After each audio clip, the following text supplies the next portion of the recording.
Renoir was the great Impressionist painter of people and the human form, and nowhere is that more apparent than in the painting of this nude. When we think about Impressionism, often our mind turns to landscape. Monet, Pissarro, Sisley, the harbour scenes, the sunrise and sunsets. Renoir was doing something very different. This is Renoir's Baigneuse assise sur un rocher, painted in 1892. We see a beautiful young female nude against an idyllic, stylized, fairy tale landscape. What's interesting here is what's missing. There are not stage props to guide us, unlike in other 19th century paintings. The mythological and historical frameworks are gone. There's no bow and arrow to tell us that she's Diana. There's no helmet to suggest that she's Athena. But there's also none of the modern trappings that appear in other paintings of this period, that place her in the 1890s, for example. She is who she is. What remains is her impression.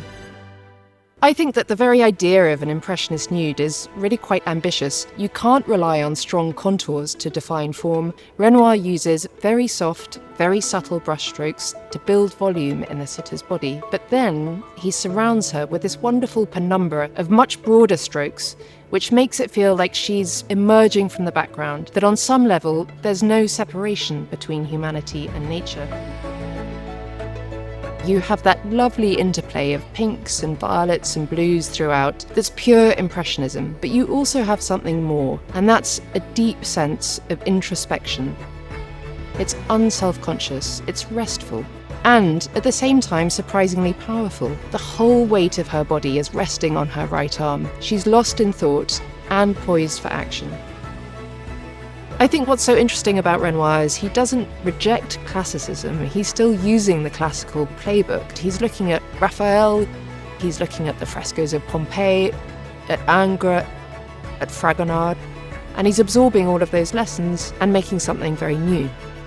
Like Monet, it's still very much about the effect of light. It's still about colour, it's still about soft brushwork, it's still about a very radical vision of the world. But when you have a human being as the central subject, then of course the proposition is very different. You're also capturing fleeting emotion. Sometimes I know we talk about the excitement of rediscovering a lost painting. This is exactly the opposite. This is the excitement of offering one of the most widely exhibited female nudes that Renoir ever painted.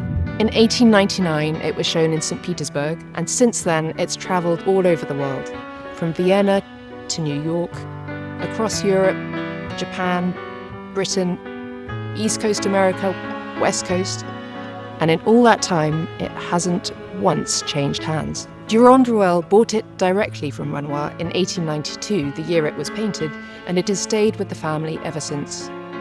Durand-Ruel was Renoir's dealer. He was a champion of Impressionist art, but he was much more than that. He really engineered the conditions for the recognition of the Impressionists, both in France and internationally, and actually helped create the modern art market as we know it. And the fact that Durand-Ruel, the consummate dealer, never sold this painting says everything. He must have known that he owned one of the great female nudes of the Western canon.